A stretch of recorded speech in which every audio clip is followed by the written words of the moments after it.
If you've been making these mistakes with your vision board, it's time to stop because it could just be affecting the results that you're getting. You want to know what those 3 mistakes are? Stay tuned. Make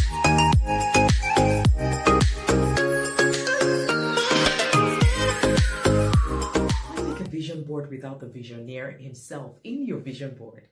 One of the ways you can make your vision board work for you this year is by making it God-centered. When you put God in the center of your vision board, it helps you to put together ideas and pictures of what He really wants for your life. When He's there in the picture, it's not going to be a selfish kind of vision board. It won't be all about you, what you can have, the money you can make, and all that. It will encompass the 8 dimensions of your life. In a way, it will touch your leadership. And this could be leadership either at work, at home, in church, ministry, community, wherever you are. It could touch, your life, aspects of your life that really matter to you. And it could touch your legacy as well. Who are you coaching? Who are you mentoring? How are you giving back to society? What are the things that you're doing that can enhance your vision? Because our lives are not just about us. They're about all the other people that God brings along your path. So if you really want your vision board to work for you, make it God-centered. Focus on the things that matter to Him, and He will take care of everything else that matters to you. The second way you can make your vision board really work for you this year is to make it goal-oriented. I have seen many people waste a lot of time creating a fancy vision board with all the pictures of the mansion you want to get, the job you want to get, the money you want to make, the kids you want to have, the vacation you want to go through. And then you put all that together, you put it up somewhere, but you don't create the goals that make it possible. With every vision must come active goals. These goals must be specific. These goals must be measurable. These are goals that are relevant to the season of life that you're in. And in those times, you will pick your journal and write down, if I really want to go on a vacation, for example, where do I want to go? Number 1, when do I want to go there? Number 2, how do I want to get there? Number 3, have I even checked what the travel agencies are offering? What kind of tickets are available? Is there a free voucher coming up that I can leverage? Is there even a competition online that could get me this trip for free? It's important for you to take that idea and that vision, that picture you see in your mind, and to translate it into small actionable goals. How do you eat an elephant? 1 piece at a time. How do you eat a pizza? 1 slice at a time. If you're hungry, maybe 2 slices at a time. But you understand what I'm saying. It's important that you take that picture that you've seen in your mind and break it down into actionable goals. What are the steps that you need to take in January? What do you need to do in February? What do you need to do in March? What do you need to do in May? So that by December, you can look back and say, oh, wow, this vision board really worked for me. The third thing you can do to make your vision board work for you throughout the year is also to measure your progress on a regular basis. I love the idea of a 90-day cycle because it helps me to review my goals and my plans 4 times in a year, rather than just creating a New Year resolution that nobody looks at beyond Valentine's Day. Science has shown that 92% of people who set New Year resolutions never get to complete them. But imagine if you took that vision board and every 90 days you kind of assessed, what are the things I said I will do? Where am I on that journey? What is working for me and what is not working for me? What am I tolerating that I need to let go of? What story am I telling myself, or what excuses am I making for myself that is not making me accomplish the things that I've set on this vision board? Imagine if you take some time every 90 days to assess the progress you're making on your vision board. What that will give you is the opportunity to turn it around, the opportunity to assess, do I have the right resources? Am I following my path? Have I lost focus? Am I doing exactly what I said I will do? Has something shifted in my life that will make me want to change the path that I'm going on? When you take some time to reflect on your vision board at least every 90 days, it gives you a higher chance of success at the end of the year. So try it out and tell me how that goes for you. What are the 3 don'ts that you must take notice of if you really want your vision board to work for you this year? Number 1 is don't make it cluttered. Clutter clouds your view, I have seen many people who just take a vision board and they get pieces of paper from the magazines and they put it all together and it just looks so cluttered.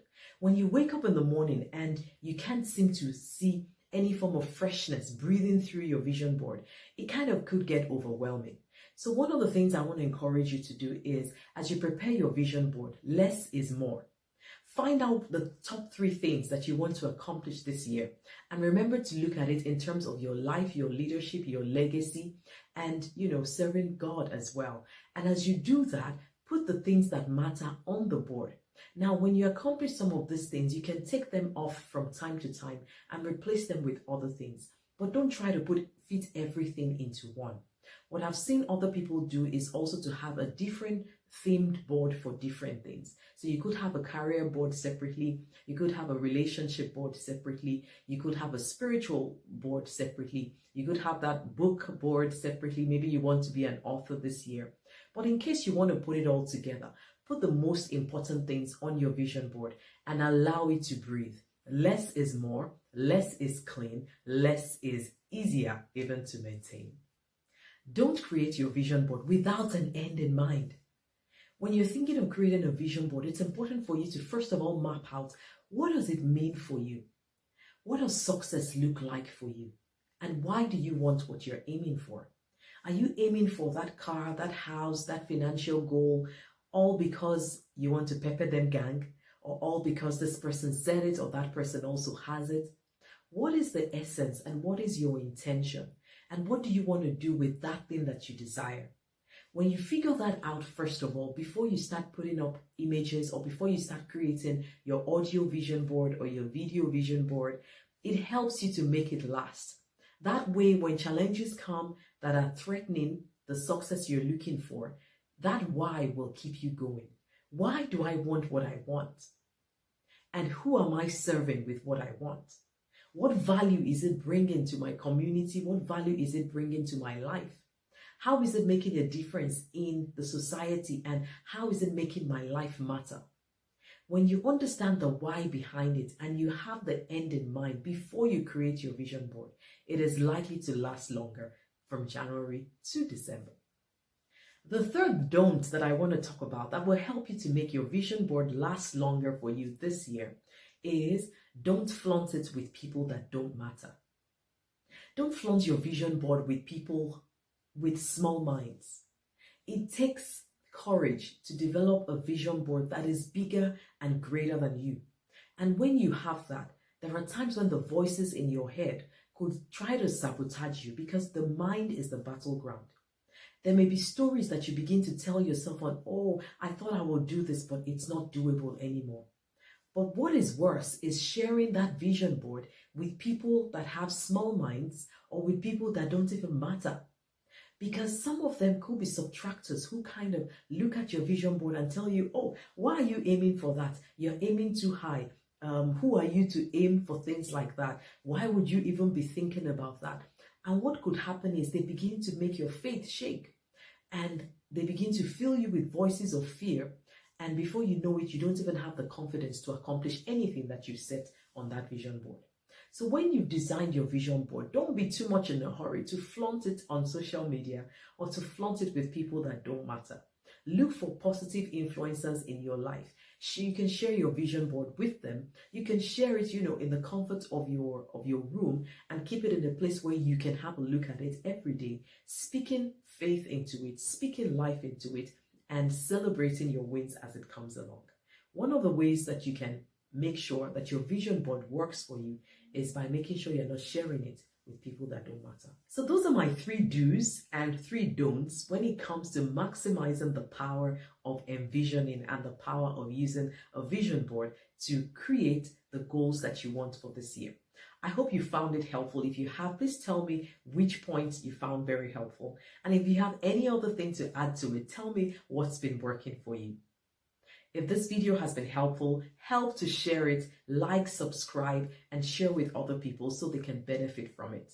It's January and I would love to celebrate the success of your goals with you by this time December. If you're looking for an online course that can help you to accelerate your vision board, you can go to my website www.mofoluwaso.com and take the Accelerate Your Vision Masterclass. It will give you more insight on how you can continue to move on this journey to accelerate your vision.